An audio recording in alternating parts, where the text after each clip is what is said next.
वालों का क्या करना है, ये अब एक बड़ा सवाल पैदा हो गया।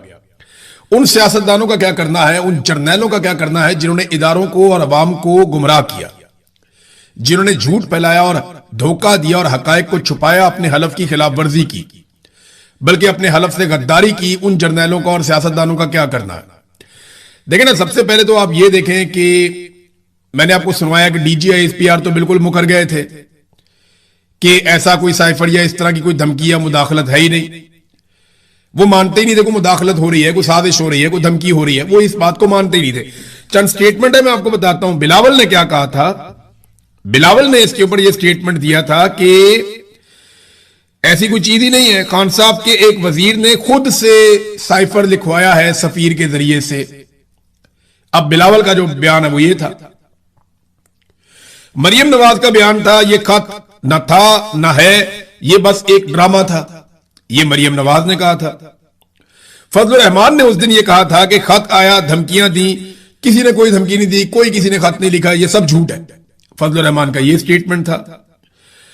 जो शाहिद खकान अब्बासी, जिन्हें इमरान खान साहब की हुकूमत गिरने के वक्त वो नवाज शरीफ के साथ थे और पीएमएलएन में थे और साबिक वजीर आज़म भी रहे, वो ये कहते हैं कि खत है ही नहीं, ये एक तमाशा है, बस कुछ भी नहीं है ऐसा। और शहबाज शरीफ ने उस वक्त एक दावा किया था कि अगर, और ये असेंबली में खड़े होकर शहबाज शरीफ ने कहा था कि अगर वाकई सबूत है और इमरान खान साहब फराहम करें कि बैरूनी मुदाखलत हुई है तो मैं इमरान खान के साथ खड़ा हो जाऊंगा। अब हो गया साबित। उस वक्त के जो जर्नैल थे वो बुलाकर मीटिंग्स के अंदर तमाम सहाफियों को और सबको ये कहते थे कि जनाब साइफर नाम की कोई चीज नहीं है, कोई ऐसा खत, कोई लेटर, कोई धमकी नहीं है, ये झूठ बोलते हैं। और मैं क्योंकि इसको जाती तौर पे जानता था तो मैं आपको सुनवाता हूं। एक्चुअली बहुत सारी चीजें हमें राइट टाइम का इंतजार करना पड़ता है, मैं कई मरतबा पहले आपको बता चुका हूं, लेकिन अब जरा आप इसको देखिए, आपको आइडिया हो जाएगा। ये मेरा वीलॉग है 10 मार्च 2022 का। 10 मार्च 2022 को मेरी उस वक्त के वजीर आज़म इमरान खान साहब से मुलाकात हुई थी। उस मुलाकात में इमरान खान साहब ने मुझे कुछ चीजें बताई थी और उस इंफॉर्मेशन की बुनियाद के ऊपर मैंने कुछ चीजें रिपोर्ट की थी। क्योंकि साइफर एक बड़ा हसास नौयत का मामला था, तो डायरेक्टली मैं ये नहीं कह सकता था कि मैंने एक ऐसा डॉक्यूमेंट देखा, पढ़ा, उसको अब तो सारी दुनिया ने पढ़ लिया तो अब कहने में कोई हर्ज नहीं है। लेकिन जरा ये देखिए, क्योंकि मैं और अरशद शरीफ, हम दो लोग इसके बारे में जानते थे। अरशद शरीफ ने भी अपने तरीके से इसको रिपोर्ट किया था, आज उनकी बात सच्ची साबित हो गई। और मैंने उसी दिन 10 मार्च को, क्योंकि इमरान खान साहब को यह पता ही 10 मार्च को चला, 9 की रात और 10 को पता चला, क्योंकि 8 तारीख को जो है वो तहरीक-ए-एतमाद लाई गई थी और 7 तारीख को साइफर आया था, जिसकी बुनियाद पे बाजुआ ने जर्नैलों को कायल किया था कि इमरान खान की हुकूमत अब हमें गिरानी पड़ेगी क्योंकि अमेरिका और यूरोप हमारे खिलाफ हो रहा है। तो अब मैंने क्या बताया था आपको, जरा ये सुने आप। अब अमेरिका किस तरीके से इस साजिश के पीछे है उसके सबूत मौजूद हैं और वो सबूत आने वाले वक्त में आपको मिल भी जाएंगे और चीजें आपके सामने आ जाएंगी, चीजें खुलकर सामने आ जाएंगी। इमरान खान साहब के पास एक ऐसी चीज भी उनके हाथ लगी है कि वो अपोजिशन को आने वाले वक्त में नाकुच चने चबवा देंगे। और अभी मैं वो चीजें आपको नहीं बता सकता, लेकिन फिलहाल आप सिर्फ इतना समझ लें कि जो सिनेरियो मैं समझ कर आ रहा हूं इसमें इमरान खान कहीं नहीं जा रहे। क्योंकि मेरी जब इमरान खान साहब से मुलाकात हुई थी तो उन्हें पूरा यकीन था कि इस डॉक्यूमेंट के सामने आने के बाद अब एस्टेब्लिशमेंट गंद नहीं मारेगी। और मुझे भी ऐसा लगता था कि इतना खौफनाक धमकियों वाला एक खत आ गया है, जब ये चीज एक वजीर आज़म के पास आ गई है तो एस्टेब्लिशमेंट गुरेज करेगी अब तसादुम से या गंद मारने से। लेकिन हमें बिल्कुल आइडिया नहीं था कि इसके बावजूद इमरान खान साहब की हुकूमत गिराने के लिए ऐसे होछे हथकंडे अपनाए जाएंगे। और यहीं पे मैंने लफ्ज इस्तेमाल किया था जिसके ऊपर बाद में बहुत रोला पड़ा। इन्होंने कहा जनाब ये आप क्यों कहते हैं, तो ये लफ्ज पहली मर्तबा इस दिन मैंने यहां इस्तेमाल किया था। ये देखिए जी, ये मैंने आपको 10 मार्च 2022 को बताया था कि रिजीम चेंज ऑपरेशन अमेरिका करता है और एब्सोल्युटली नॉट के बयानिए के बाद ये पाकिस्तान के गले में पड़ गया। मैंने आपको यह भी बताया कि इमरान खान के बाद एक सबूत है, एक ऐसी चीज उसके हाथ लग गई है कि वो अपोजिशन के गले में फंसा देगा। और इमरान खान ने एग्जैक्टली वैसा ही किया। हाँ, ये अंदाजा हमारा इमरान खान साहब का भी उस वक्त और मेरा भी गलत साबित हुआ कि पाकिस्तान की मिलिट्री एस्टेब्लिशमेंट इस किस्म की बैरूनी मुदाखलत का हिस्सा शायद ना बने। और तब तो बिल्कुल ना बने जब सबूत वजीर आजम के हाथ में लग गए हैं, लेकिन वो बने। उन्होंने इस साजिश का हिस्सा बनने की कोशिश की। अब एक बात तो साबित हो गई, साजिश भी थी, मुदाखलत भी थी और एक्सटेंशन की खारिश भी थी। लिहाजा ये अब किसी और चीज की जरूरत नहीं है, सबको समझ आ गई है और सच एक दिन सामने आ जाता है। इमरान खान साहब ने, बल्कि मैं आपको सुनवाता हूं इमरान खान साहब ने कैसे ये जुमले बोले थे जब उन्होंने कहा था कि सच्चाई छुप नहीं सकती, वो सामने आती है। कई मर्तबा उन्होंने कहा, लेकिन ये आप जरा सुनिए इमरान खान साहब के अपनी आवाज में सुनिए आप। लाल हक है, सच का खुदा है। उसका वादा है कि थोड़ी देर लगेगी लेकिन सच हमेशा लोगों के सामने आता है। इज्जत भी वो देने वाला है, जिल्लत भी उधर से ही आती है, वो आती है इंसान के अमाल की वजह से। तो अगर मेरा ज़मीर कहता है कि मैंने कोई गलत नहीं किया तो मुझे, मेरा ये ईमान है कि ऊपर वाला मुझे ना कभी जलील होने देगा, ना कोई मुझे जलील कर सकेगा। देखें, अल्लाह रब्बुल इज्जत ने, इमरान खान ने कहा मेरा ईमान है कि मुझे ये जलील नहीं कर पाएंगे, और वो नहीं कर पाए। आज 4 साल के बाद इमरान खान साहब का जो सच है वो सबके सामने आकर खड़ा हुआ है। फजलुर रहमान ने कैसे इस बात का एतराफ किया कि जर्नैलों ने अमेरिका के कहने के बाद एक साजिश की और सबको बुलाकर कहा कि तहरीक अदम एतमाद को कैसे कामयाब बनाना है। ये फजलुर रहमान साहब इंकशाफ कर चुके हैं। जरा नदीम मलिक साहब ने तहरीक अदम एतमाद कर दी है और उन्होंने बाप पार्टी के लोग, बाकी पार्टियों के लोग, एमपीएम के लोग या इमरान खान की पार्टी के अंदर से तोड़े हुए एमएनएज वो इकट्ठे करके अपोजिशन को दिए कि जनाब अब आप हुकूमत गिरा दें इमरान खान की। और जनरल बाजवा और जनरल फैज का नाम लिया गया। जनरल नदीम अंजुम इसके अंदर पूरी तरह से शामिल थे, लेकिन जब फजलुर रहमान साहब ने ये इंटरव्यू दिया था उस वक्त नदीम अंजुम डीजी आईएसआई थे और ये बहुत जालिम आदमी थे। लिहाजा जो फजलुर रहमान साहब है उन्होंने गुरेज किया नदीम अंजुम का नाम लेने से। अगर आज वो इंकशाफ करेंगे तो वो नदीम अंजुम का नाम शायद जरूर लेंगे।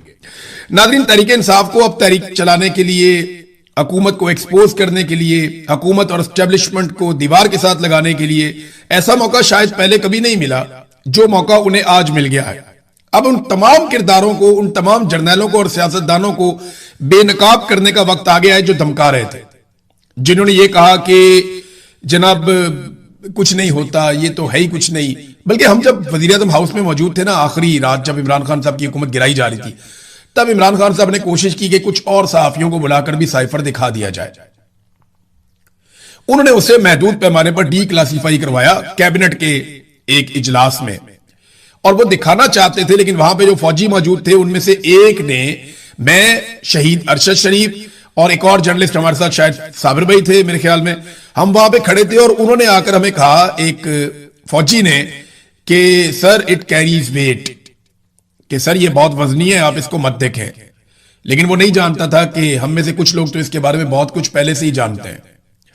इमरान खान साहब वैसे भी 27 मार्च के जलसे में इसका पोल खोल चुके थे और उससे पहले 10 मार्च को इमरान खान साहब से मुलाकात के बाद मैंने अपने वीलॉग में वो सारा रिकॉर्ड बयान कर दिया था कि इमरान खान के हाथ में एक ऐसी चीज लग गई है, और वो आज मैंने आपके सामने दोबारा आपको सुनवा भी दिया। 4 साल लग गए इस सच को, इस हकीकत को सामने आने में। आज कासिम सूरी से माफी कौन मांगेगा? इमरान खान साहब ने जब सुप्रीम कोर्ट ऑफ पाकिस्तान में बात करना चाहिए, जब वो जेल में थे वीडियो कॉल के ऊपर, तो उन्हें जजों ने चुप करवा दिया कि साइफर के ऊपर बात ना करें। साइफर के मामला रद्दी की टोकरी में गया हुआ है। वो केस इमरान खान साहब के ऊपर साबित नहीं हुआ, लेकिन कभी मौलवी लॉन्च किए गए, कभी कुछ। इंजीनियर मोहम्मद अली मिर्जा साहब ने कहा कि इसमें इमरान खान कभी नहीं बचेगा। मैं जाती तौर पे जानता हूं, उन्होंने कहा था। और बहुत सारे लोगों ने बहुत सारी बातें की थी। यहां पे सहाफियों ने कहा कि अगर ऐसा कोई लेटर होगा तो हम सहाफत छोड़ देंगे, अगर ऐसी कोई तहरीर मौजूद है, कोई धमकी मौजूद है, तो हम अपना काम छोड़ देंगे। लेकिन जर्नैलों ने जो जो कहानियां सहाफियों को सुनाई, मौलवियों को सुनाई, जहां जहां पे सुनाई, वो सारी झूठी साबित हो गई। किसी एक चीज में भी कोई एक हकीकत साबित नहीं हुई। तो ये है नाजरीन साइफर, जिसने बुनियादें हिलाकर रख दी हैं। और अब इस पे ये नहीं बात की जा रही कि साइफर के अंदर लिखा क्या हुआ है। किसी को खैरत नहीं आ रही कि पाकिस्तान को धमकियां दी गई थी, किसी को शर्म नहीं आ रही कि पाकिस्तान को जो है वो दीवार के साथ लगाया गया था और बाद में हुकूमत गिरा दी गई। सारे ये बात कर रही है मंजर आम पे कैसे आ गया, ये बाहर कैसे निकला है। और भाई साइफर बाहर निकलना ज्यादा बड़ी बात नहीं है, पूरी दुनिया में डॉक्यूमेंट लीक होते हैं। बड़ी बात यह है कि एक खुद मुख्तार मुल्क, एक आजाद मुल्क, एक एटमी कुव्वत, उसके ऊपर एक secretary of the state level का छोटा सा आदमी जो है, वो डिप्टी सेक्रेटरी था, इस लेवल का आदमी जो है डोनाल्ड लू, वो हुक्म सादर कर रहा है कि अपनी हुकूमत गिरा दो, और यहां पे अपनी हुकूमत गिरा दी गई। असल बात यह है, इसके कंटेंट पे बात होनी चाहिए, इसको पढ़ें और शर्म करें। नाज़रीन, अब देखना यह है कि पाकिस्तान तहरीक इंसाफ इस मौके से फायदा उठा सकती है या नहीं उठा सकती। इमरान खान साहब का वो बयानिया जो कहीं पे अधूरा रह गया था, वहां पे अब ये लिंक सारे मुकम्मल हो गए हैं। अब इन पे क्या किया जा सकता है देखते हैं। हमारे जो जर्नलिस्ट हैं, दानिश्वर हैं, उनकी तवज्जो इस बात पे नहीं है कि पाकिस्तान के साथ ये मौजूदा रिजीम क्या कर रहा है। वो अपनी रोटियां और अपने इश्तिहार पक्के कर रहे हैं। मिसाल के तौर पे यहां पे अंसार अब्बासी साहब ने एक कॉलम लिख दिया कि जनाब बहुत मुश्किल काम है जो मरियम नवाज ने कर दिखाए, यानी मरियम नवाज ने बहुत मुश्किल तरीन काम कर दिखाया। ये कॉलम लिख दिया अंसार अब्बासी साहब ने। अगर वो ये कॉलम ना लिखते तो मुझे कभी भी ये सोचने का मौका ना मिलता कि वो कौन से ऐसे मुश्किल काम है जो मरियम नवाज ने कर दिखाए। यानी वोट को इज्जत दो का नारा लगा के इन्होंने बूट को इज्जत दे दी। वाकई बहुत मुश्किल काम था। गुर्बत से खुदकुशियां करते हुए अवाम के सूबे में अय्याशी वाला महंगा तरीन जहाज खरीदना वाकई बहुत मुश्किल काम था। जिस सूबे में 1 करोड़ से ज्यादा बच्चे स्कूलों से बाहर हो, वहां महंगी तरीन गाड़ियां लेना, हद से ज्यादा प्रोटोकॉल लेना, वो वाकई बहुत मुश्किल काम है। अपने पूरे टब्बर समेत सारा इलेक्शन हार के जाली फॉर्म 47 के ऊपर सीटों पर ढिठाई के साथ कब्जा कर लेना वाकई बहुत मुश्किल काम है। एक सरकारी मुलाजिम फील्ड मार्शल को इज्जत, एहतराम और मर्तबे में अपने वालिद से भी आगे रखना, यह वाकई बहुत मुश्किल काम है। 5300 अरब की करप्शन के बावजूद ढिठाई से खोखले दावे करना वाकई बहुत मुश्किल काम है। मावरे अदालत हजारों लोगों को सीसीडी के हाथों कत्ल करवाना भी यह वाकई बहुत मुश्किल काम है, क्योंकि अदालत के जरिए तो यह काम नहीं हो सकता, मावरे अदालत ही करना पड़ेगा। तो मुश्किल काम है। कौम के अरबों रुपए अपनी और अपने बाप की तशहीर में झोंक देना, यह भी वाकई एक बहुत मुश्किल काम है। बैड गवर्नेंस और बदतरीन मुआशी कारकर्दगी दिखाने वाले सूबे की हुक्मरान होने के बावजूद बार बार अपनी सहेलियों और साथियों के साथ बैरून मुमालिक की सैर पर निकल जाना, यह भी बहुत मुश्किल काम है। तंदूर पर रोटियां लगाना तो बहुत ही मुश्किल काम है। यानी गैर मुल्की दौरे के अंदर कौमी मफाद में, कौम के वसीतर मफाद में तंदूर पे रोटियां लगाना और ब्यूरोक्रेट्स को, इवन चीफ सेक्रेटरी को वो झूठी रोटी खिलाना, ये तो बहुत ही मुश्किल काम है, बहुत मुश्किल काम है। ये काम कोई और नहीं कर सकता था। वाकई अंसार अब्बासी साहब ठीक कहते हैं। बहुत मुश्किल था उस्मान बुज़दार के शुरू किए हुए मंसूबों पे अपनी तख्तियां लगवाना, ये बहुत मुश्किल काम है। चादर और चार दीवारी का तकद्दुस पामाल करना, लोगों के घरों को तोड़ना, खवातीन को सड़कों पे घसीटना, उनको जेलों में भरना, ये बहुत मुश्किल काम है। अपने बहनोई को बाहर से बुलाकर सरकार के अंदर हिस्सा देना, यह भी वाकई बहुत मुश्किल काम है। बहुत सारे मुश्किल काम किए, मैं गिनवाना शुरू करूं तो ये पूरा वीलॉग इन मुश्किल कामों पे ही निकल जाए जो मुश्किल काम मरियम नवाज ने या इस खानदान ने कर दिए हैं। लेकिन अंसार अब्बासी साहब हमें याद दिलाते रहेंगे कि किस किस्म के मुश्किल कामों से वो मुतासिर हुए। बहरहाल ये हमारी सहाफत का खासा है, और ये एक तरह का आप समझ लें कि दरबारी होने का हमारा एटीट्यूड है कि हमें जो पसंद है ना उसकी सारी चीजें ही पसंद है, जो नहीं पसंद ना उसकी सारी चीजें हमें बुरी लगती हैं। भाई अगर कोई आदमी आपको पसंद है तो उसकी अच्छी चीजें आपको अच्छी लगनी चाहिए, बुरी चीजें बुरी लगनी चाहिए। भाई जो आके लेजिटिमेट ही नहीं है, गवर्नमेंट में ही आके जबरदस्ती बैठ गए, इनकी बुनियाद ही गलत है, तो आप कैसे कह सकते हैं कि गलत बुनियाद के ऊपर बैठ गए उन्होंने कोई एक भी अच्छा काम किया हो?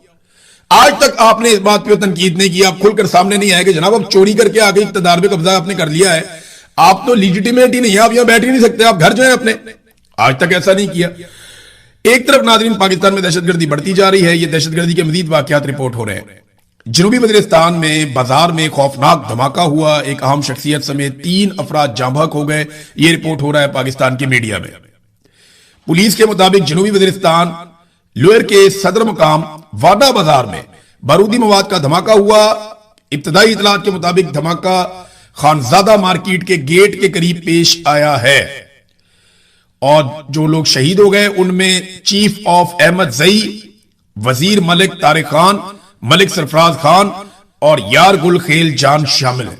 लगातार दहशतगर्दी के वाकयात बढ़ रहे हैं, और बजाय इसके कि दहशतगर्दी को कंट्रोल करें पाकिस्तान की इंटेलिजेंस एजेंसियां, वो सहाफियों को बुलाकर धमका रहे हैं कि आपने दहशतगर्दी के मामला पे बात नहीं करनी, आपने इसको डिस्कस नहीं करना, बल्कि आप अपनी तवज्जो रखें पिंकी मंशियात फरोश की तरफ, उधर जाओ, जाके उसको रिपोर्ट करो।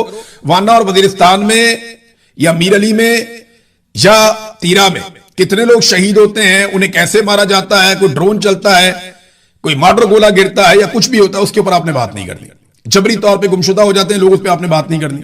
वहां गवादर यूनिवर्सिटी के प्रोफेसर चांसलर वो अगवा हो रहे हैं, जबरी तौर पर उनकी गुमशुदगियां हो रही हैं, उसके ऊपर बात नहीं करनी।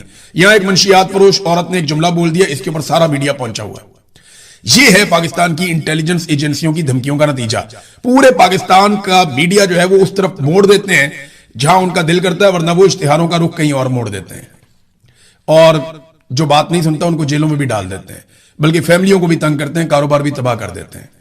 अब नाज़रीन, सबसे आखिर में एक और डेवलपमेंट है, और डेवलपमेंट ये है कि पाकिस्तान ने ईरान की जानिब से मिलने वाली नई तजावीज, ये 14 तजावीज बताई जा रही हैं, ये अमेरिका को पेश की हैं ताकि जंगबंदी मुस्तकिल हो सके और खित्ते का जो मसला है वो हल हो सके। तो ये पाकिस्तान ने किया है और अमेरिका को पहुंचाया सारा मामला। लेकिन डोनाल्ड ट्रंप ने इसके ऊपर एक ट्वीट किया। वो ये कह रहे हैं कि ईरानी हर वक्त चीखते रहते हैं और वो एक डील साइन करने के लिए मरते जा रहे हैं, लेकिन जो पेपर वो हमें भिजवाते हैं वो इस तरह के हैं जिन पे हम मुत्तफिक नहीं हो सकते। तो मैं उन्हें कहता हूं कि क्या तुम पागल हो? ये जनाब डोनाल्ड ट्रंप ने स्टेटमेंट दिया है। तो डोनाल्ड ट्रंप को अपनी मर्जी की डील नहीं मिल रही और ईरान जो चीजें दे रहा है वो डोनाल्ड ट्रंप को उतनी बड़ी फेस सेविंग नहीं दे रही जितना बड़ा डैमेज डोनाल्ड ट्रंप को अमेरिका में हो चुका है। एक और खबर नाज़रीन जाते जाते मैं आपको बताऊं, ये सलमान सफदर साहब हैं। इन्होंने इमरान खान और बुशरा बीबी की अलकादर ट्रस्ट केस में सजा के खिलाफ मरकजी अपीलों पर दलाइल का आखिरी मौका देने के इस्लामाबाद हाई कोर्ट के चीफ जस्टिस सरफराज डोगर की सरबराही में डिवीजन बेंच के ऑर्डर को जानिबदाराना मुतअस्सिबाना करार दे दिया है। उन्होंने अपनी दरखास्त दी और उसमें लिखा कि नैब 1 साल तक मुख्तलिफ बहानों से इल्तवा मांगता रहा। कभी नैब नहीं था तो कभी अदालत की कॉज लिस्ट मनसूख हो जाती थी। 1 साल बाद सजा मुअत्तली दरखास्तें मुस्तरद कर दी गई।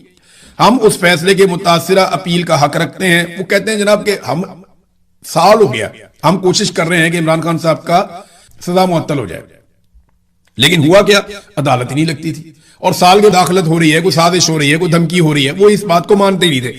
चंद स्टेटमेंट है, मैं आपको बताता हूं बिलावल ने क्या कहा था। बिलावल ने इसके ऊपर यह स्टेटमेंट दिया था कि ऐसी कोई चीज ही नहीं है, खान साहब के एक वजीर ने खुद से साइफर लिखवाया है सफीर के जरिए से। अब बिलावल का जो बयान है वो ये था। मरियम नवाज का बयान था ये खत न था न है, ये बस एक ड्रामा था, ये मरियम नवाज ने कहा था। फजलुर रहमान ने उस दिन ये कहा था कि खत आया, धमकियां दी, किसी ने कोई धमकी नहीं दी, कोई किसी ने खत नहीं लिखा, ये सब झूठ है। फजलुर रहमान का ये स्टेटमेंट था। जो शाहिद खाकान अब्बासी, जिन्हें इमरान खान साहब की हुकूमत गिरने के वक्त वो नवाज शरीफ के साथ थे और पीएमएलएन में थे और साबिक वजीर आज़म भी रहे, वो ये कहते हैं कि खत है ही नहीं, ये एक तमाशा है, बस कुछ भी नहीं है ऐसा। और शहबाज शरीफ ने उस वक्त एक दावा किया था कि अगर, और ये असेंबली में खड़े होकर शहबाज शरीफ ने कहा था कि अगर वाकई सबूत है और इमरान खान साहब फराहम करें कि बैरूनी मुदाखलत हुई है तो मैं इमरान खान के साथ खड़ा हो जाऊंगा। अब हो गया साबित। उस वक्त के जो जर्नैल थे वो बुलाकर मीटिंग्स के अंदर तमाम सहाफियों को और सबको ये कहते थे कि जनाब साइफर नाम की कोई चीज नहीं है, कोई ऐसा खत, कोई लेटर, कोई धमकी नहीं है, ये झूठ बोलते हैं। और मैं क्योंकि इसको जाती तौर पे जानता था तो मैं आपको सुनवाता हूं। एक्चुअली बहुत सारी चीजें हमें राइट टाइम का इंतजार करना पड़ता है। मैं कई मरतबा पहले आपको बता चुका हूं, लेकिन अब जरा आप इसको देखिए, आपको आइडिया हो जाएगा। ये मेरा वीलॉग है 10 मार्च 2022 का।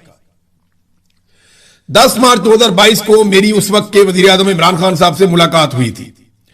उस मुलाकात में इमरान खान साहब ने मुझे कुछ चीजें बताई थी और उस इंफॉर्मेशन की बुनियाद के ऊपर मैंने कुछ चीजें रिपोर्ट की थी। क्योंकि साइफर एक बड़ा हसास नौयत का मामला था तो डायरेक्टली मैं ये नहीं कह सकता था कि मैंने एक ऐसा डॉक्यूमेंट देखा, पढ़ा, उसको अब तो सारी दुनिया ने पढ़ लिया तो अब कहने में कोई हर्ज नहीं है। लेकिन जरा ये देखिए, क्योंकि मैं और अरशद शरीफ हम दो लोग इसके बारे में जानते थे। अरशद शरीफ ने भी अपने तरीके से इसको रिपोर्ट किया था। आज उनकी बात सच्ची साबित हो गई और मैंने उसी दिन 10 मार्च को, क्योंकि इमरान खान साहब को यह पता ही 10 मार्च को चला, इनॉग्रेट और 10 को पता चला, क्योंकि 8 तारीख को जो है वो तहरीक एतमाद लाई गई थी और 7 तारीख को साइफर आया था जिसकी बुनियाद पे बाजुआ ने जर्नैलों को कायल किया था कि इमरान खान की हुकूमत अब हमें गिरानी पड़ेगी क्योंकि अमेरिका और यूरोप हमारे खिलाफ हो रहा है। तो अब मैंने क्या बताया था आपको, जरा ये सुने आप। अब अमेरिका किस तरीके से इस साजिश के पीछे है उसके सबूत मौजूद हैं और वो सबूत आने वाले वक्त में आपको मिल भी जाएंगे और चीजें आपके सामने आ जाएंगी, चीजें खुलकर सामने आ जाएंगी। इमरान खान साहब के पास एक ऐसी चीज भी उनके हाथ लगी है कि वो अपोजिशन को आने वाले वक्त में नाकुच चने चबवा देंगे। और अभी मैं वो चीजें आपको नहीं बता सकता, लेकिन फिलहाल आप सिर्फ इतना समझ लें कि जो सिनेरियो मैं समझ कर आ रहा हूं, इसमें इमरान खान कहीं नहीं जा रहे। क्योंकि मेरी जब इमरान खान साहब से मुलाकात हुई थी तो उन्हें पूरा यकीन था कि इस डॉक्यूमेंट के सामने आने के बाद अब एस्टेब्लिशमेंट गंद नहीं मारेगी। और मुझे भी ऐसा लगता था कि इतना खौफनाक धमकियों वाला एक खत आ गया है, जब ये चीज एक वजीर आजम के पास आ गई है तो एस्टेब्लिशमेंट गुरेज करेगी अब तसादुम से या गंद मारने से।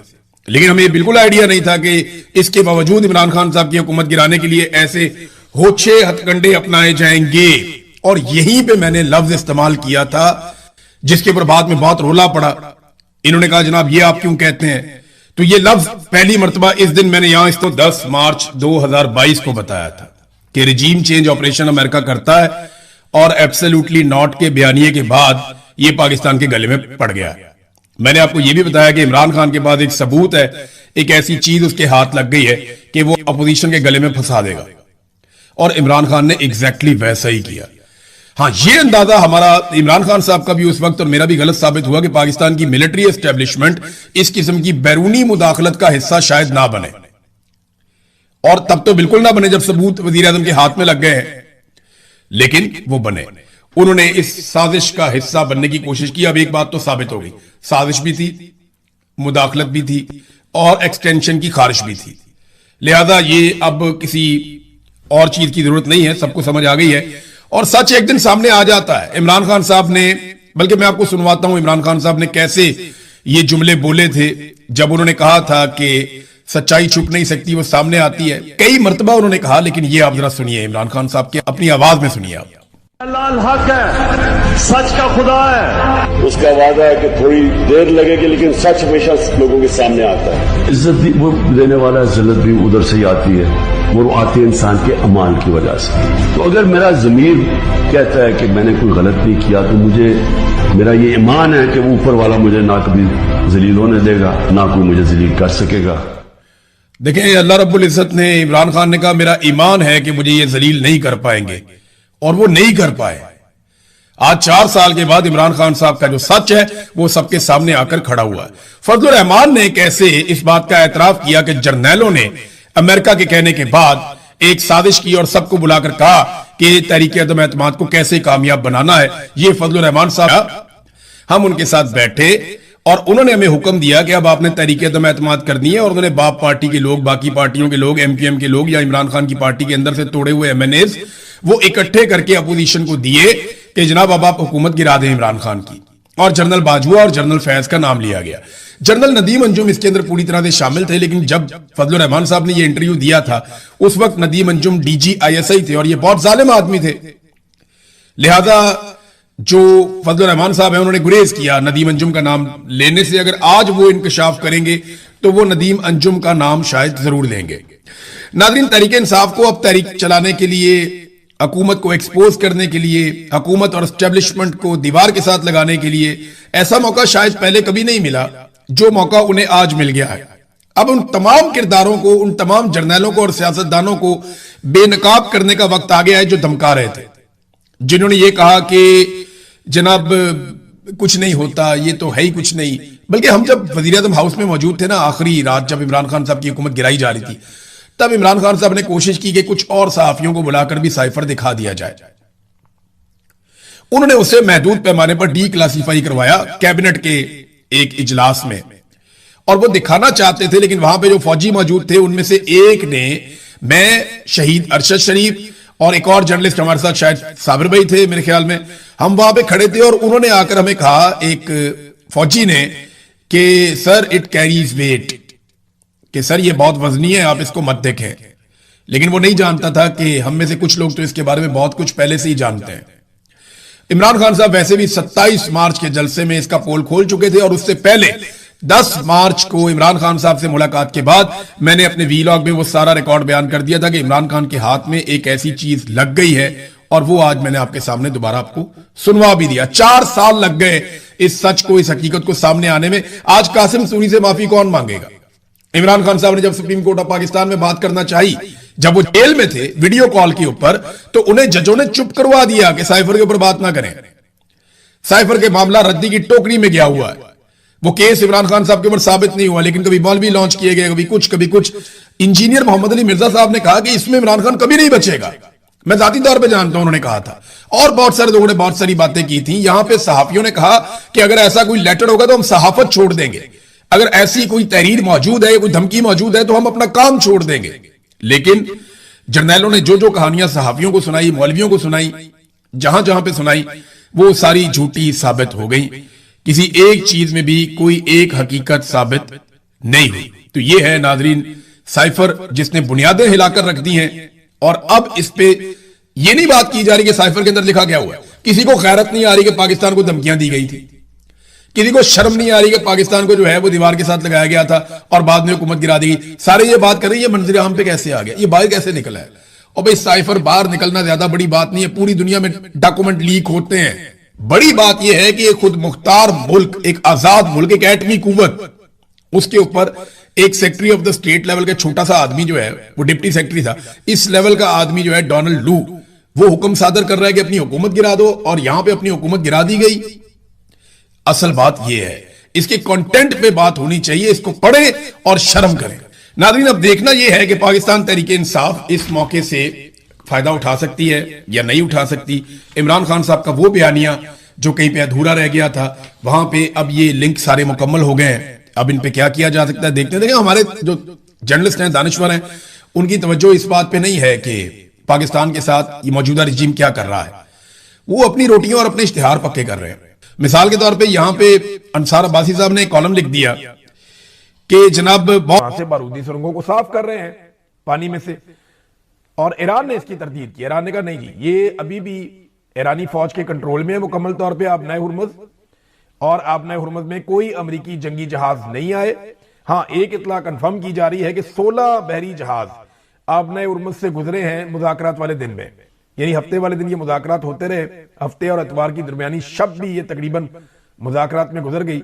16 घंटे के इन मुज़ाकरात के दौरान और इससे पहले भी लगभग हफ्ते वाले दिन में 16 जहाज गुजरे हैं आबनाए हुर्मुज़ में से। और ट्रंप ने दावा किया कि अमरीकी फोर्सेज आबनाए हुर्मुज़ में मौजूद हैं और बारूदी सुरंगें साफ कर रही हैं, जबकि ईरान ने जवाब दिया कि आबनाए हुर्मुज़ खुली हुई जरूर है, मगर ईरानी फौजी कंट्रोल में है और कोई अमरीकी बेड़े इस तरफ नहीं आए और ना उन्हें यहां पे आने दिया गया है। एक और भी डोनाल्ड ट्रंप ने धमकी लगाई चाइना को, क्योंकि एक खबर चली थी कि चाइना ईरान को कुछ हथियार दे रहा है जो फिजाई दिफा के लिए है, यानी एयरक्राफ्ट को तबाह करने के लिए वो एंटी एयरक्राफ्ट कोई हथियार है, वो दे रहा है। कंधे पे रख के चलाने वाले बाजूका है, और वो हेलीकॉप्टरों को और एयरक्राफ्ट को या ड्रोन्स को निशाना बना सकते हैं।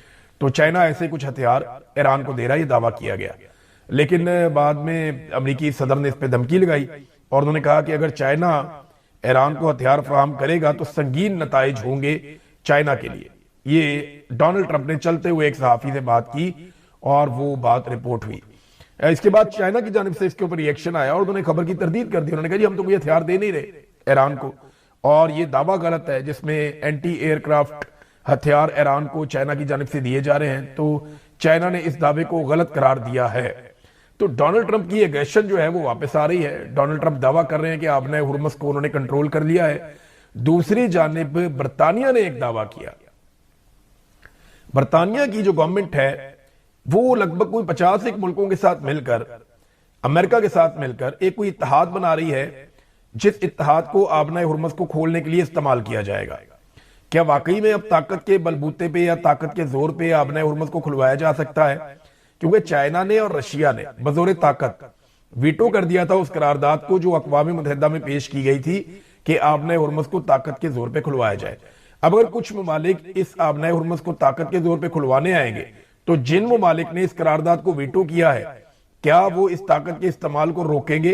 क्या चाइना और रशिया बीच में आएंगे? ये एक बड़ा सवाल है।